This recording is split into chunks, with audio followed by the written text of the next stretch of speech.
Hey, what's going on, everybody? This is Reg from 201 Concepts Garage. Today we're going to be working on the L5P Duramax.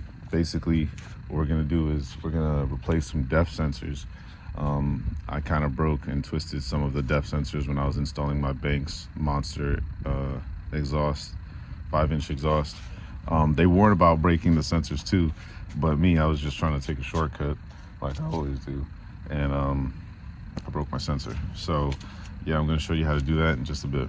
As most of you may know, if you already own one of these, Banks supplies a very common aftermarket part, this aftermarket intake. They also supply this Monster exhaust system.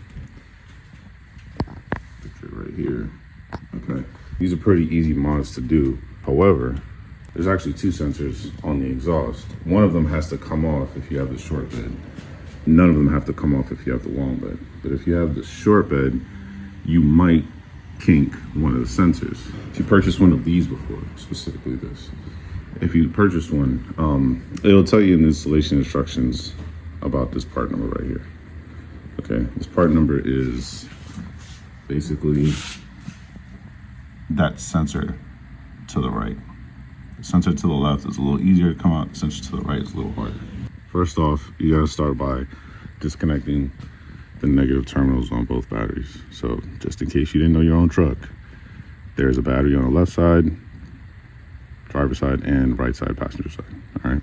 So you're gonna use a 10 mil, and you're gonna pull this bad boy off right here. You're gonna come over here. You're gonna use another 10 mil, pull this bad boy off right here. Once that's done, you're gonna have to get your tools ready. Make sure you have this part. The tools you'll need for the two sensors are a 17 wrench. You need a 17 mil wrench. You'll need a 10 for the battery terminals, and you'll need a 15 for the bolt that attaches to the truck. I recommend that you put some of this bad boy on there either an hour or two before. It makes your life way easier. It really kind of just depends on what kind of climate you live in. Maybe if you live somewhere where your bolts don't seize, then maybe you won't need it, but it's better to be safe than sorry. So under the truck, you can see here that these two sensors have to be removed. If you have the, what they call short or normal wheelbase, this is what I have. So I removed both of these sensors. I clearly kinked the hell out of that one. And so my truck tried to regen, and when it tried to regen, I got the reduced power warning, right? So I tried to be slick. I tried to cut a corner. Don't cut corners, because it could cost you. This isn't going to cost me because I already know that this is the exact problem. Mainly because I've repaired or replaced a bunch of other depth sensors, and this is the only one that's not been replaced. Okay, so you get that part number either during your exhaust installation or during, or after your exhaust installation like I did. When you get that part number, I'm going to basically show you how to change this sensor right here. All right, so essentially this sensor is connected to, as you can see, it traces back to this tube, which also meets with this tube and meets somewhere up there. Okay, this is all one sensor. When the sensor comes, it's one long piece. This is how it anchors to the truck.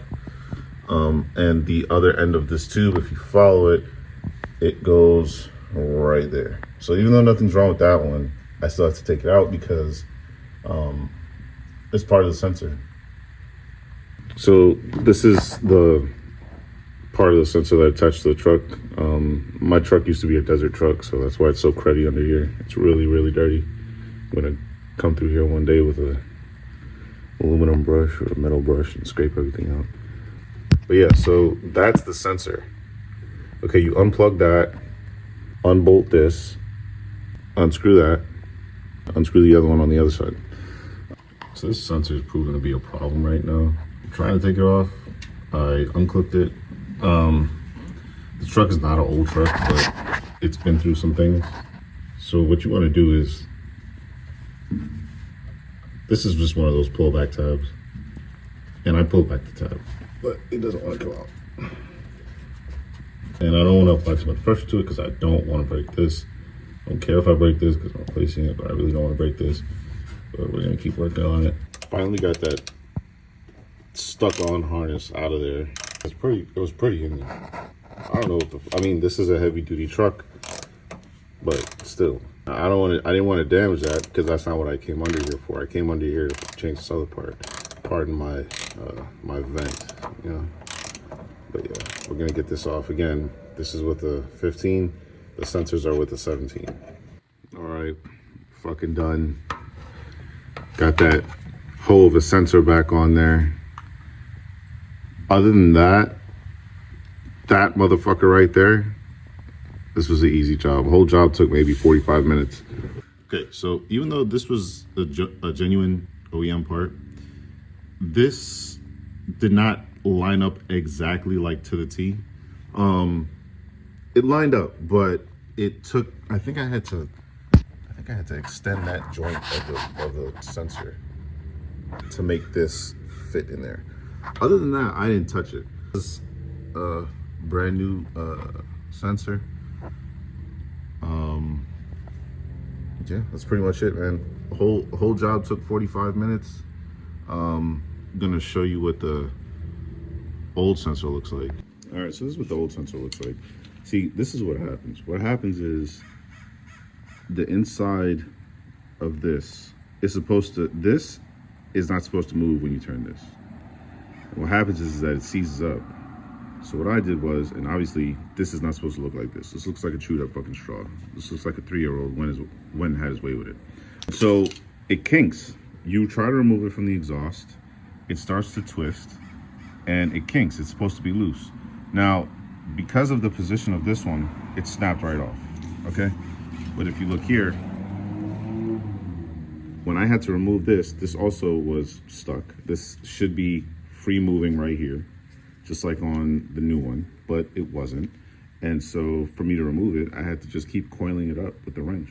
There was no other way for me to get that. In essence, I could have cut this off, or I could have cut it towards the head of the sensor, but I wanted to show you guys exactly what the issue is and why this sensor has to be replaced, aside from it failing here, because I'm not sure how often these fail here. I don't know how often they fail at that part, but 100% they fail when you try to, well, the hardware, I guess, fails, and the tubing kind of just kinks like that. So I had put this back on my truck, kinked just like this, when I installed that monster exhaust from Banks, like a fucking idiot. I just was impatient that day. I was doing a lot of stuff, and I wanted to just slap the exhaust on there and go do what I had to do. But anyway, a couple days later, when my truck tried to regen, I guess because this was kinked up the way it was, it couldn't breathe. So it automatically stopped the whole regen process. And like I said, I've got other sensors that were replaced on this truck, so I know that this is the reason why it couldn't regen. Obviously, I mean, fucking look at it. It's like fucking overcooked noodles. Yeah, man. All right. Again, for this job, you need a 17, a 10. It helps if you have some light. I mean, even if I had light in my garage, which I do, it doesn't really help when you're underneath the car. So I had a couple lights. I actually got a twin pack of these lights from Amazon. If you need the link, let me know. I'll put it in the comments or something like that. Yeah, these lights are pretty badass. Anyway, yeah, man. If you guys like this, you know, this is like beginner style maintenance on your L5P and other cars, because I have my BMW right there.